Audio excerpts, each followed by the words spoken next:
नमस्कार दोस्तों, एक बार फिर से आप सभी का स्वागत है आपके अपने YouTube channel Indian technical institute पर। और आज अपने जो है आईटीआई सेकेंड ईयर के जो स्टूडेंट हैं उनके लिए जो विशेष सीरीज अपनी मॉक टेस्ट की चल रही है उसके अंदर सेकंड पार्ट लेके आए हैं। तो ये जो क्वेश्चन है ये आपके लिए बहुत इंपॉर्टेंट होने वाले हैं, क्योंकि आपके जो पेपर है वो इन्हीं में से पूछे जाते हैं, क्योंकि निमी द्वारा प्रोवाइड करवाए हुए क्वेश्चन है ये। तो ये वीडियो जो है इसको अंत तक ज़रूर देखिएगा। और चैनल पर अगर आप पहली बार आए हैं तो चैनल को सब्सक्राइब कर लीजिए और सब्सक्राइब करने के साथ में बेल आइकन ज़रूर दबाइए, क्योंकि उसी से आगे आने वाली जो वीडियोज़ रहेगी उनके नोटिफिकेशन आपको मिलते रहेंगे। तो चलिए देखते हैं आज का जो पहला क्वेश्चन आपको क्या दिया गया है। तो पहले क्वेश्चन के अंदर आपसे पूछा गया है, क्यों एक डीसी जनरेटर के आर्मेचर कोर पटलित है। यानी कि एक जो डीसी जनरेटर होता है उसके अंदर जो आर्मेचर कोर होती है उसको लेमिनेटेड क्यों किया जाता है, ये आपसे पूछा गया है। तो इसके अंदर आपको ऑप्शन दिए गए हैं, ताम्र हानि को कम करने के लिए, या घर्षण हानि को कम करने के लिए, हिस्टेरिसिस हानि को कम करने के लिए, या भंवर धारा हानि को कम करने के लिए। तो आपकी जो डीसी जनरेटर के अंदर आर्मेचर कोर को लेमिनेटेड किया जाता है दोस्तों, वो किया जाता है आपका एडी करंट जो लॉस होता है, एडी करंट जो लॉस होता है उसको कम करने के लिए जो है आपकी जो कोर होती है उसको लेमिनेटेड किया जाता है। और अगर यहाँ पर आपसे पूछ लिया जाता कि कोर के अंदर जो है सिलिकॉन स्टील की मात्रा किस लिए मिलाई जाती है, तो उसके अंदर जो आपका राइट आंसर होता वो होता हिस्टेरिसिस हानि को कम करने के लिए। यानी कि सिलिकॉन की मात्रा मिलाई जाती है हिस्टेरिसिस हानि को कम करने के लिए, और जो आपकी कोर होती है उसको लेमिनेटेड या पटलित किया जाता है भंवर धारा हानि को कम करने के लिए। तो अब देखते हैं नेक्स्ट क्वेश्चन। तो नेक्स्ट क्वेश्चन के अंदर आपसे पूछा गया है, जनरेटर में ब्रश बनाने के लिए किस सामग्री का उपयोग किया जाता है। जनरेटर में ब्रश बनाने के लिए किस सामग्री का उपयोग किया जाता है, स्टील और ग्रेफाइट का, कार्बन और ग्रेफाइट का, ढलवां लोहा और ग्रेफाइट का, एल्यूमिनियम और ग्रेफाइट का। तो इसके अंदर जो है आपका राइट आंसर क्या रहेगा, कार्बन प्लस ग्रेफाइट जो है उसका यूज़ किया जाता है आपके जो ब्रश होते हैं वो बनाने के लिए। अगर आपको ऑप्शन में मिलता कार्बन तो केवल और केवल कार्बन भी इसका राइट आंसर होता दोस्तों। और अगर यहाँ पर अपने पूछ लिया जाए कि ग्रेफाइट क्या काम करता है, तो ग्रेफाइट जो होता है वो इसको मुलायम बनाने का काम करता है दोस्तों। अब देखते हैं नेक्स्ट क्वेश्चन। तो नेक्स्ट क्वेश्चन के अंदर आपसे पूछा गया, डीसी जनरेटर में स्प्लिट रिंग का क्या कार्य है। यानी कि जो आपके स्प्लिट रिंग या फिर कम्यूटेटर उपयोग किया जाता है उसका क्या यूज होता है, लगातार आउटपुट प्राप्त करने के लिए, या एक दिशा में आउटपुट बनाने के लिए, या फिर विपरीत दिशा में आउटपुट बनाने के लिए, या प्रत्यवर्ती कंडक्टर से आउटपुट एकत्रित करने के लिए। यानी कि आपका जो कम्यूटेटर होता है उसका यूज़ किस लिए किया जाता है, तो अपने पढ़ा है कि जो कम्यूटेटर होता है उसका यूज़ किया जाता है आपकी एसी को डीसी में बदलने के लिए। यानी कि आपका एसी को डीसी में बदलने के लिए, इससे मतलब क्या है, डीसी की बात आ रही है तो डीसी अपने को आउटपुट देता है, तो डीसी की वेव फॉर्म ये होती है। तो डीसी की वेव फॉर्म ये होती है, यानी कि एक दिशा के अंदर ये प्रवाह देता है अपने को। तो इसका यहाँ पर जो राइट आंसर रहेगा वो राइट आंसर क्या रहेगा, बी ऑप्शन जो है यहाँ पर इसका राइट आंसर रहेगा। यानी कि एक दिशीय प्रवाह जो है वो अपने को देता है ये स्प्लिट रिंग या फिर अपने बोलेंगे कम्यूटेटर। अब देखते हैं नेक्स्ट क्वेश्चन। तो नेक्स्ट क्वेश्चन के अंदर आपसे पूछा गया है, बड़े डीसी जनरेटर के मशीन के पोल कोर बनाने के लिए किस धातु का उपयोग किया जाता है। यानी कि जो बड़े जनरेटर होते हैं उनके अंदर जो पोल बनाए जाते हैं वो किस धातु के बनाए जाते हैं। उसके अंदर ऑप्शन दिए गए हैं, नरम लोहे के बनाए जाते हैं, ढलवा लोहे के बनाए जाते हैं, या फिर ढलवा इस्पात के या स्टेनलेस स्टील के बनाए जाते हैं। तो इसका जो राइट आंसर रहेगा दोस्तों वो रहेगा कास्ट स्टील। कास्ट स्टील के जो है आपके बड़े जो डीसी जनरेटर होते हैं उनके अंदर पोल जो है वो बनाए जाते हैं। और अगर यहाँ पर पूछ लिया जाता कि छोटे डीसी जनरेटरों के अंदर पोल किसके बनाए जाते हैं, तो कास्ट आयरन के जो है वो आपके पोल जो है छोटे डीसी जनरेटरों में ही बनाए जाते हैं ओनली। अब देखते हैं नेक्स्ट क्वेश्चन। नेक्स्ट क्वेश्चन के अंदर आपसे पूछा गया है, डीसी मोटर की गति की गणना करने के लिए किस सूत्र का उपयोग किया जाता है। डीसी मोटर की गति की गणना करने के लिए किस सूत्र का उपयोग किया जाता है।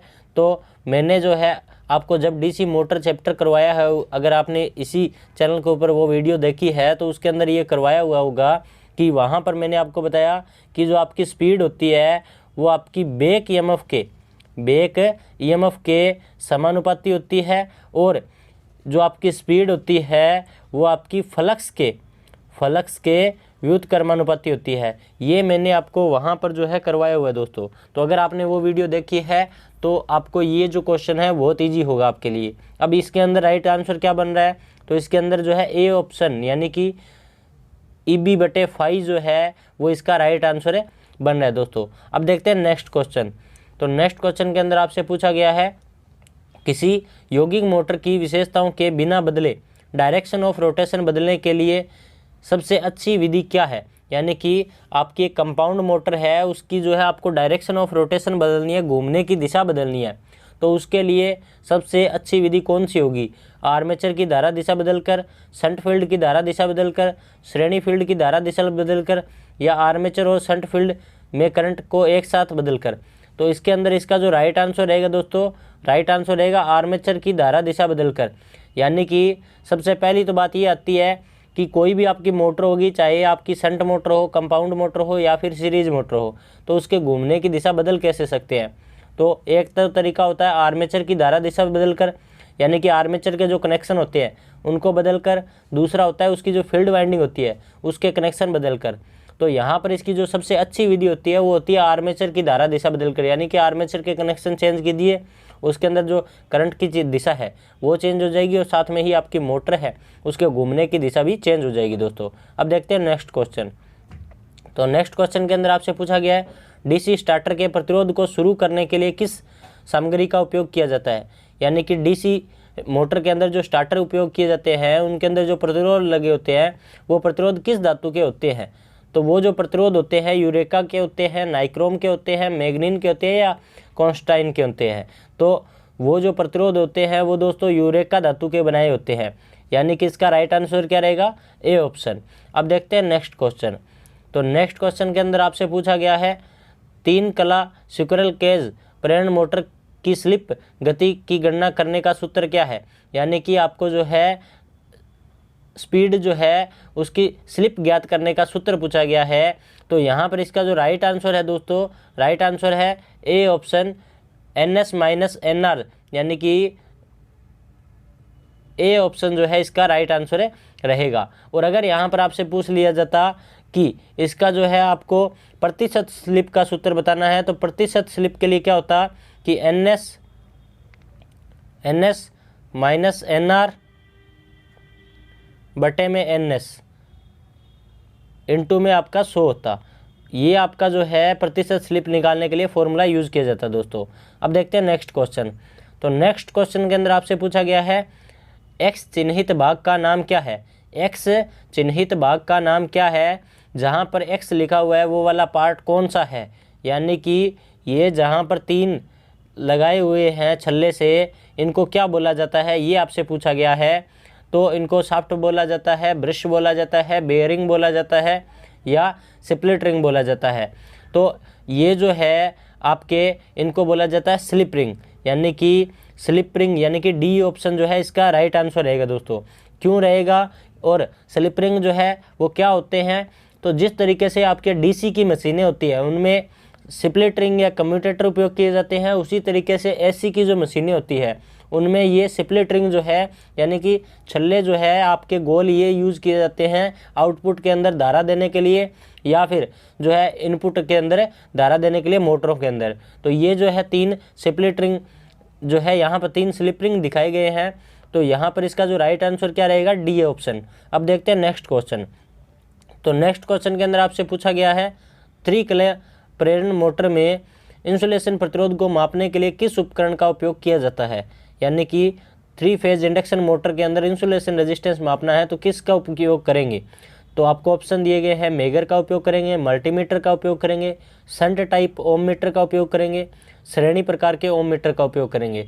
तो इसका जो राइट आंसर रहेगा दोस्तों वो रहेगा मेगर का, क्योंकि इंसुलेशन टेस्टर है ये मेगर और इसका उपयोग करके ही अपने इंसुलेशन प्रतिरोध को मापते हैं ज़्यादातर। अब देखते हैं नेक्स्ट क्वेश्चन। नेक्स्ट क्वेश्चन के अंदर आपसे पूछा गया है एकल चरण मोटर में अपकेंद्री स्विच का कार्य क्या है। यानी कि आपकी सिंगल फेज मोटर है उसके अंदर जो सेंट्रीफ्यूगल स्विच लगा होता है उसका यूज़ किस लिए करते हैं ये पूछा गया है। तो इसके अंदर ऑप्शन दिए गए हैं निरंतर गति बनाए रखने के लिए, आरंभिक वाइंडिंग को विसंयोजित करने के लिए यानी कि स्टार्टिंग वाइंडिंग को काटने के लिए सर्किट से, या रनिंग वाइंडिंग को सर्किट से काटने के लिए, या मोटर को ओवरलोड से बचाने के लिए। तो इसका जो यूज़ है सेंट्रीफ्यूगल स्विच का वो किस लिए करते हैं दोस्तों, तो आपकी स्टार्टिंग वाइंडिंग के ये श्रेणी क्रम में लगा होता है और स्टार्टिंग वाइंडिंग जो है उसका यूज़ किस लिए करते हैं, तो मोटर जो होती है उस मोटर को शुरुआत के अंदर जो है आपकी सिंगल फेज़ की जो सप्लाई होती है वो आपका रोटेटिंग मैग्नेटिक फील्ड जो है यानी कि आपका घूमता हुआ चुंबकीय क्षेत्र बनाकर नहीं दे सकती, इसलिए सिंगल फेज़ को जो है 2 फेज़ की सप्लाई के अंदर बनाने के लिए ये जो वाइंडिंग होती है स्टार्टिंग और रनिंग वाइंडिंग के अंदर विसंयोजित अलग अलग किया जाता है। और उसके बाद में जब आपकी मोटर स्टार्ट हो जाती है यानी कि मोटर घूमना प्रारंभ कर देती है तो आपका सेंट्रीफ्यूगल जो स्विच होता है उसको जो है ऑफ करके और आपकी जो स्टार्टिंग वाइंडिंग होती है उसको अलग कर दिया जाता है सर्किट से। अब देखते हैं नेक्स्ट क्वेश्चन। तो नेक्स्ट क्वेश्चन के अंदर आपसे पूछा गया है पंखा मोटर में एक परमानेंट कैपेसिटर का उपयोग करने का कारण क्या है, यानी कि पंखा मोटर के जो सर्किट होगा उसके अंदर एक स्थायी कैपेसिटर का उपयोग किस लिए किया जाएगा, तो इसके अंदर ऑप्शन दिया गया है गति नियमन के लिए, बिजली का कम खपत के लिए, टॉर्क के लिए, उसके बाद में विद्युतीय व्यक्तिकरण को नियंत्रण करने के लिए। यानी कि आपका जो आपके घर के अंदर छत के पंखे के अंदर या फिर अपने बात करेंगे टेबल फैन के अंदर, तो उन जगहों पर आपका जो है आपने अगर नोटिस किया है तो जो पंखे के अंदर मोटर लगी होती है उसके साथ में जो कैपेसिटर लगा होता है वो परमानेंट ही जुड़ा रहता है। तो उस जो कैपेसिटर है उसका यूज़ किस लिए करते हैं ये यहाँ पर आपसे पूछा गया है। तो उसका जो यूज़ होता है दोस्तों वो किया जाता है टॉर्क और जो है आपका फेज स्प्लिट करने के लिए, यानी कि मैंने आपको बताया कि फेज जो है उसको अलग अलग 2 भागों के अंदर बांटने के लिए जो है आपका टॉर्क जो है वो बनाने के लिए और फेज को बांटने के लिए वहाँ पर आपका जो परमानेंट कैपेसिटर है उसका उपयोग किया जाता है दोस्तों। अब देखते हैं नेक्स्ट क्वेश्चन। तो नेक्स्ट क्वेश्चन के अंदर आपसे पूछा गया है एसी जनरेटर में डैम्पर वाइंडिंग का उपयोग करने का उद्देश्य क्या है, यानी कि एसी जो जनरेटर होते हैं उनमें डैम्पर वाइंडिंग किस लिए यूज़ की जा रही है, तो ये पूछा गया अल्टरनेटर के अंदर।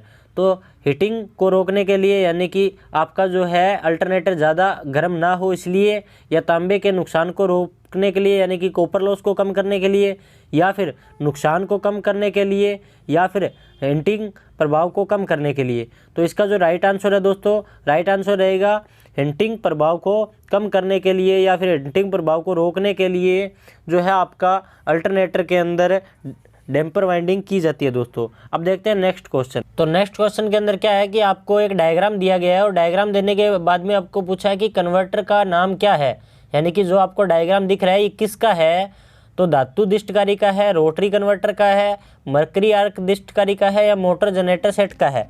तो निम्न में से ये जो है कौन सा है, तो इसका जो राइट आंसर है दोस्तों, राइट आंसर है कि ये जो है आपका रोटरी कन्वर्टर है, यानी कि ये आपका क्या है रोटरी कन्वर्टर का डायग्राम आपको दिया गया है। इसका जो राइट आंसर क्या रहेगा, बी ऑप्शन जो है इसका राइट आंसर रहेगा दोस्तों।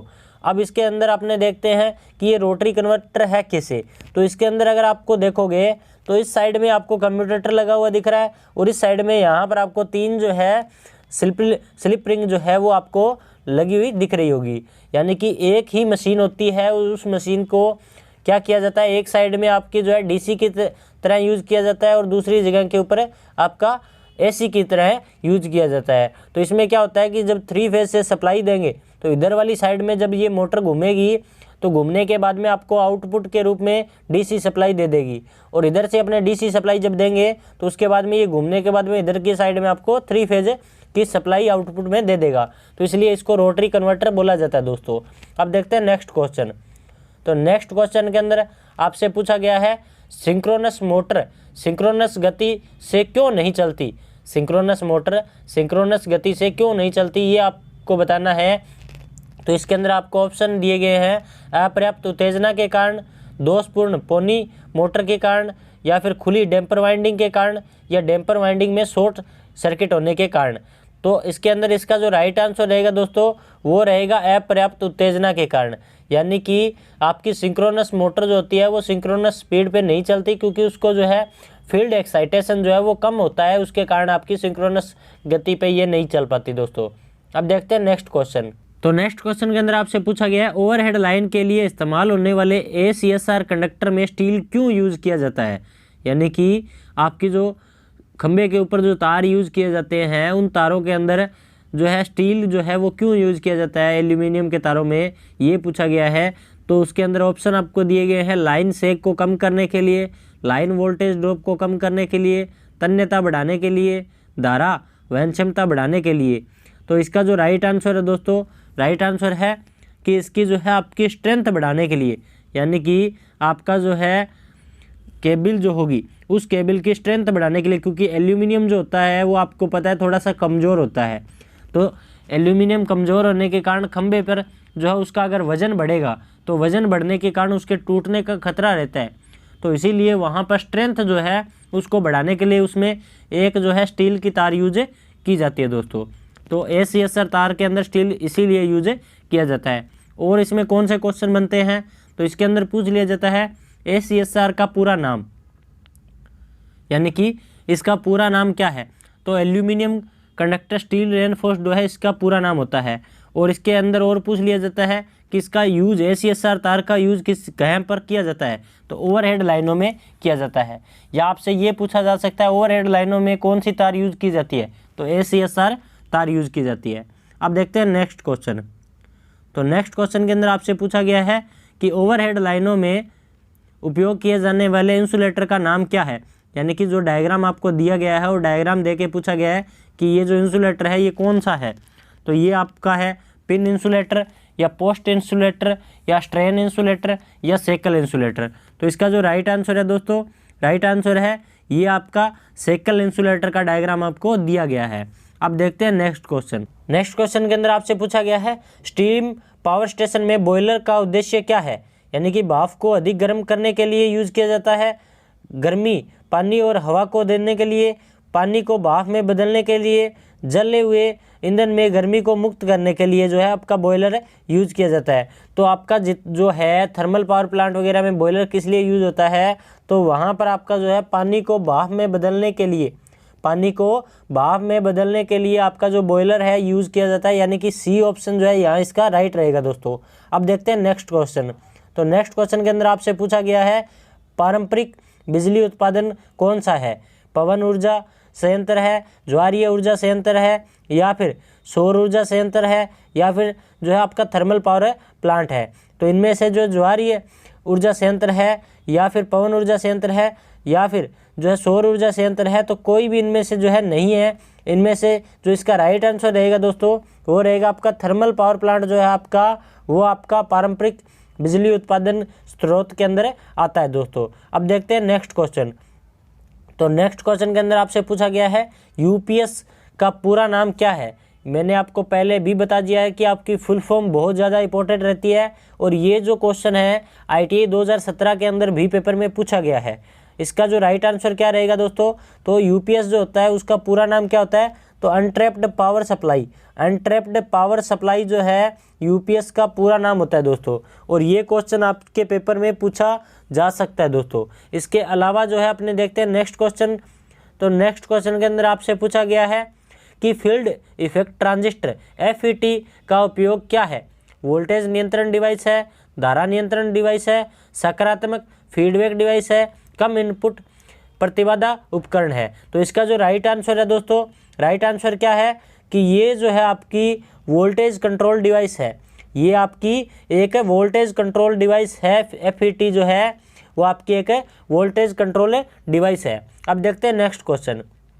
तो नेक्स्ट क्वेश्चन के अंदर आपसे पूछा गया है सत्य तालिका किस लॉजिक गेट को संदर्भित करती है, यानी कि आपको जो डायग्राम दिया गया है इसके अंदर जो है आपका लॉजिक गेट है वो कौन सा होगा, नोट गेट होगा, एंड गेट होगा, नोर गेट होगा, नैंड गेट होगा। तो यहाँ पर आपका इलेक्ट्रॉनिक्स का ये क्वेश्चन है और आपसे पूछा गया है कि ये जो आपको सारणी दी गई है ये इनमें से कौन से गेट की है। तो ये आपकी जो है आपकी नोर गेट की सारणी आपको दी गई है दोस्तों। तो इसका जो राइट आंसर रहेगा सी ऑप्शन रहेगा। तो आपको इसी चैनल के ऊपर सारी की सारी इलेक्ट्रॉनिक्स की क्लासें भी हम लोग जो है प्रोवाइड करवाने वाले हैं। तो अगर आपको भी ये क्लासेस चाहिए तो हमें जो है नीचे कमेंट सेक्शन के अंदर कमेंट कीजिए, ताकि आगे आने वाले टाइम में हम आपके लिए जल्दी से जल्दी वो क्लासेस भी लेके आते रहेंगे। अब देखते हैं नेक्स्ट क्वेश्चन। तो नेक्स्ट क्वेश्चन के अंदर आपसे पूछा गया है सिलिकॉन ट्रांजिस्टर के संचालन के लिए बेस एमिटर जंक्शन में न्यूनतम वोल्टेज की आवश्यकता क्या है, यानी कि आपको पूछा गया है सिलिकॉन ट्रांजिस्टर के संचालन के लिए, यानी कि आपका सिलिकॉन ट्रांजिस्टर है उसको चलाने के लिए बेस एमिटर जंक्शन में न्यूनतम वोल्टेज कितनी होनी चाहिए। तो इसका जो राइट आंसर है दोस्तों वो है आपका 0.6 वोल्ट से 0.7 वोल्ट। 0.6 वोल्ट से 0.7 वोल्ट जो है वो आपका राइट आंसर रहेगा, यानी कि सी ऑप्शन। और अगर यहाँ पर पूछा जाता आपसे कि जर्मेनियम ट्रांजिस्टर के संचालन के लिए, तो इसका जो राइट आंसर क्या होता, तो आपका ए ऑप्शन जो है वो आपका राइट आंसर रहता। तो उम्मीद करता हूँ कि ये जो क्वेश्चन है ये आपके लिए काफ़ी इंपॉर्टेंट रहेंगे, आपके आगे जो आने वाले जो एग्ज़ाम रहेंगे उनके लिहाज से। और जो है अगर आपको वीडियो जो है अच्छी लगी है तो लाइक और कमेंट जो है वो दोस्तों के साथ ज़रूर कीजिए, और वीडियो जो है उसको अपने साथियों के साथ शेयर कीजिए, अपने ग्रुप्स के अंदर शेयर कीजिए, क्योंकि आपका अपना चैनल है दोस्तों।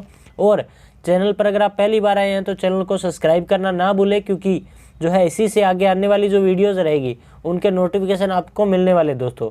तो मिलते हैं आपसे किसी और वीडियो में, तब तक के लिए जय हिंद जय भारत दोस्तों।